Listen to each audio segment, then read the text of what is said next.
Hi everybody, John Locke here today, and I want to talk about three things today. How locks work, how lock picking works, and how security pins work. So to start, let's just talk about locks and let's define some vocabulary so that we can talk about them. So what you see here, this is called a cutaway lock, and parts of it have been machined away so we can see the internals of the lock working. And this is useful for learning how to lock pick and learning about how locks work. So what we see here is 1, 2, 3, 4, 5 different pins.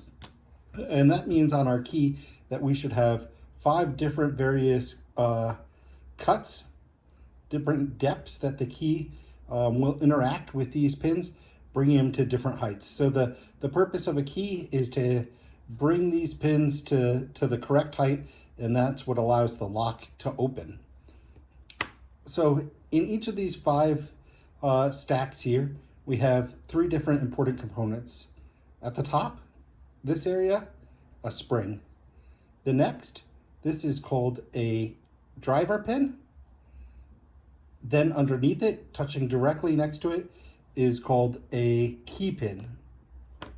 And so this is what happens when you put a key into the lock. It raises all of the pins, you can see them now, to the same height. And there's this kind of line right here between the key pin and the driver pin. And this is called the shear line.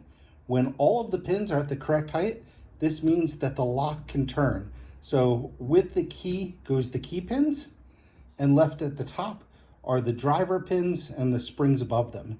So the springs push down on the driver pins, and when I remove the key, you'll see the keys are all resetting now. If I were to try to turn this with the key halfway in, well, none of the pins are really in the right position, and the lock cylinder won't turn. So the important part here is that the key interacts with all of the key pins, pushes all of the key pins up. The key pins push the driver pins up, and that puts a little space, or where the key pin, the driver pin touch. There is just 2 pieces of metal touching right at the precise location called the shear line, and that's what allows everything to move. And all of our key pins are lined up here at the top. You can see they're all aligned and they're allowed to rotate now in the lock. And when even just one key pin, let's see if I can remove this easily, even just one or 2 pins are not in position, the lock is locked and cannot turn. Okay, so in the next part, this is how a lock works. Next, I'm going to tell you how lock picking works. All right, welcome back, everybody. Now we're going to talk about what lock picking is and how it works. So before I showed you that we have, several stacks, several sets of springs, driver pins, and key pins within a lock.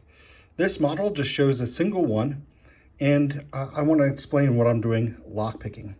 So when you see me lock picking, I'm always using 2 tools. One is called a tension wrench, and one is called a pick. And tension wrenches can be various shapes. Some are used at the top, so sometimes you'll see me with a tool at the top of the keyway, and I'm rotating like this. Sometimes it's at the bottom of the keyway. I'm rotating it from there. What that does is put tension on the cylinder, this middle part of the lock, the thing that locks when you put in a key. What the pick does is I use that to touch the key pins and try to bring them to the right position. So the way that this works is, and for this model, I'm going to use this nub right here to replace my tension tool. This is going to produce tension around here and try to turn the cylinder. So what I do when I pick is I lightly put tension on the lock, and you can see that this lock wants to turn, but it's blocked. This driver pin is below the shear line. This right here would be the shear line. And Therefore, when I try to turn, I can't. What I'm doing when I'm lock picking is I'm looking at these key pins, and while applying tension, I'm trying to lift them right to the shear line. When they catch and I'm applying tension, then the lock turns like this. Now, when I've done this with all the pins, then I'm able to turn and open the lock. Now, you might be wondering, okay, well, model just shows one stack, but you have to do that on 5, 6 pins all at the same time. How does that work? Well, what happens is that a lock is machined just like anything else, and their tolerances are not perfect. You know, this driver pin, you know, might move left to right a little bit like this. The cylinder might move. So what I'm doing when I go in is I'm looking for a binding pin. It's called binding. So one of these keyways will be blocked a little more than everything else. So what I'm doing when I feel in the lock, I feel that one is harder, more stuck than the others. I try to push that one up first, and then it's gonna just be a fraction of a millimeter more than everything else, and I'll get a little turn on here. The rest of the pins will still be blocking it. Then I go through and look for the next one and the next one, and when I get to the last one, I'm able to completely turn it, and the lock is picked.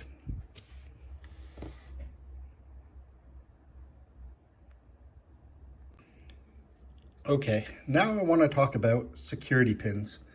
And there are 3 different types of pins that I'm going to show you. First is called a spool pin, then a serrated pin, and then a hybrid, which is called a serrated spool. So, spool pins act a little differently here.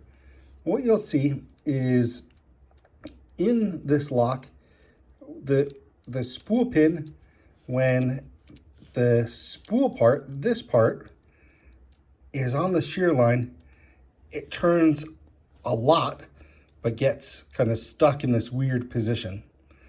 If you ever hear me say, I have a false set, well, that means that I have a security pin that is in this state, or specifically a spool pin in this state. Now, false sets or security pin spools, they're a little harder to deal with than the standard pins that I showed you before, but they're not impossible to pick by any means.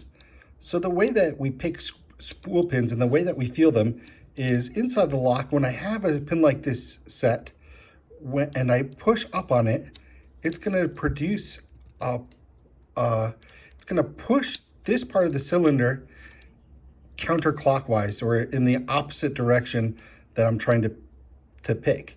So you see that now, that the whole core, just by pushing up here, this whole cylinder is turning counterclockwise.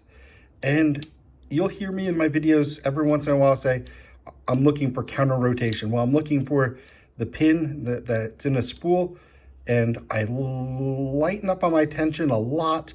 You know, I don't let it go completely free, but I keep going looser and looser till I get the pin up like that, and then I can apply stronger tension, and now this pin is what we call set above the shear line there. And so you can pick a lock with multiple spools and different types of security pins, but generally the spool pins and counter rotation, that's what I'm talking about.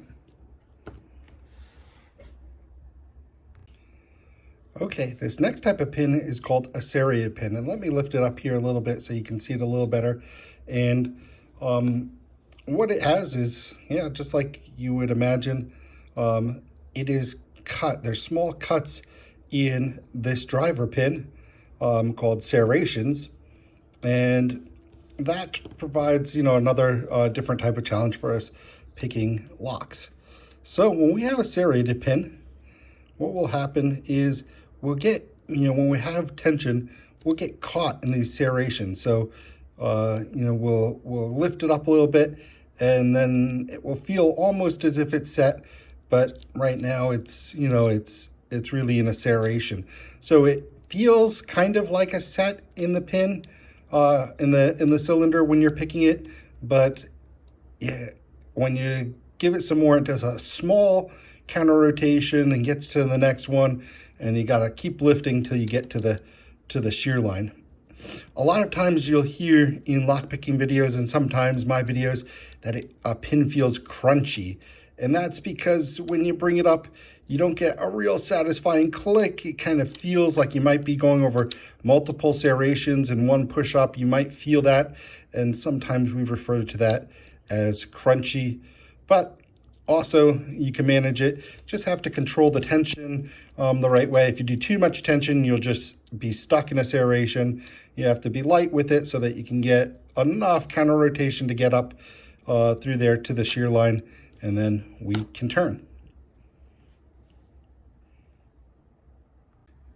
And now the last special security pin that I want to show you is called a serrated spool. It's a hybrid of both a serrated and a spool pin. You can see here it's got the spool, and if I can move this over a little bit in my model, you'll see that we also have serrations. So this one is, just a combination of both the previous techniques I told you about. We'll get counter rotation while we push up.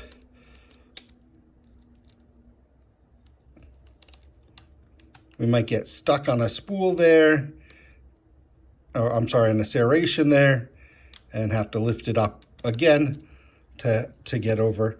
So this serrated spool, it's a little bit of both of the previous two, and you just need to use both techniques at the same time to get it up, and that's how you deal with the serrated spool.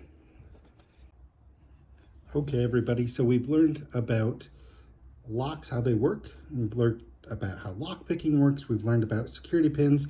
Now I just want to bring it full circle and pick a lock open for you guys. So what we have here, you'll see, is I've got a spool pin in the first stack, a spool pin in the second stack, and then standard driver pins in 3, 4, and 5. So I've got my tension tool in here. I'm going to apply some light tension and get my pick in here and start trying to pick this lock.